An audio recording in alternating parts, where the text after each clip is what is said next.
A small but growing number of schools around the country are shutting their doors to try to stem the spread of the coronavirus. That includes a number of colleges and universities. It is just a fraction of public, elementary, and high schools.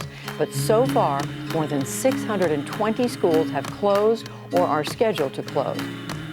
When the COVID issue really started, we had some small planning conversations about what it would be like. But then when we got the call, I think it was on a Thursday, because I remember I had my club kids after school, and it was like, kids are not coming back tomorrow. It was a whirlwind. We went to a staff meeting and said, hey, this might happen in a couple days, get ready for remote learning. So there were 2 weeks where the kids didn't see each other and the teachers didn't see each other, and we had no idea what was going on. And so then when everyone came back, it was really about connecting. I felt like those first 2 weeks, we weren't really teaching, we were just doing tech support.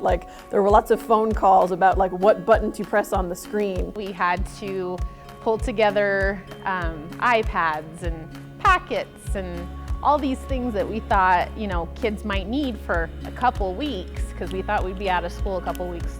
We didn't realize we'd miss the whole last 3 months of school. It forced us to make some changes that we might not have made otherwise, like smaller class sizes. So I have 15 students in a class now, whereas before I might have had 30. So I really get to know where they are at what they're learning, really get to know them as students. The Chromebooks have been a great thing. The school has Chromebooks for every kid now, so they're one-to-one. For this school year, we have our neighborhood rotation.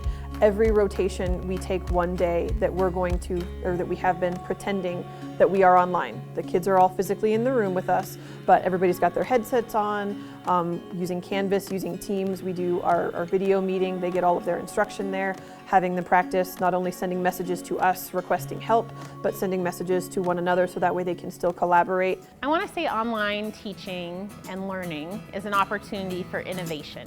We were starting this brand new online school. We knew that there had to be consistency and stability for our families, and just that strong foundation that all kids need to learn. And it really filled a niche for some of these families that needed that online education. I think as a science teacher, it was really important that we still were able to do hands-on and inquiry-driven science, that it wasn't just fill out this page in the workbook. On the baking soda, what did you see? We use this room, the bridge, as our lab, because it's a big space, we have all the tables, and the students can still stay spread out even though they're using the lab equipment. And the red couch. The last several years, one of the kind of key 7th grade projects is they construct a bridge, and they get to choose their materials. We get to do lots of experimenting. The week before that was when we all got sent home.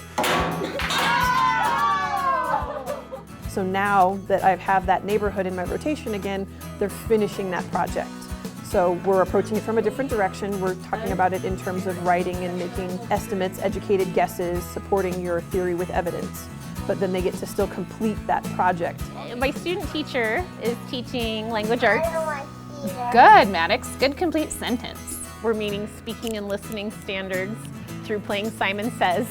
They have to speak in complete sentences and speak clearly, and kids have to follow directions. And so that's, getting creative on what games we can play online. Okay, on the count of 3, you guys have to go find a toy that you can hug. In kindergarten, we just got to be creative and meet those standards with the same rigor and relevance that you would in the brick and mortar classroom. I just wanted to say how amazing the team of teachers that I work with this year is. I think we realized at the beginning of this that we were all going to need to be on the same page, and that we were going to all be working really closely together.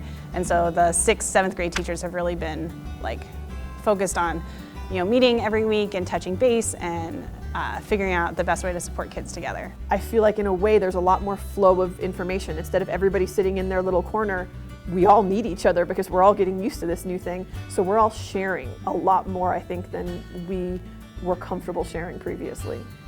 What we're experiencing right now may very well rewrite the book that we're teaching new teachers with, because this is so different than what we were trained for, what the kids are used to, what our community is used to. If I could tell anybody anything, we're all doing the best we can, and we're learning a lot about patience and grace with each other, and we're learning together. We're in this together.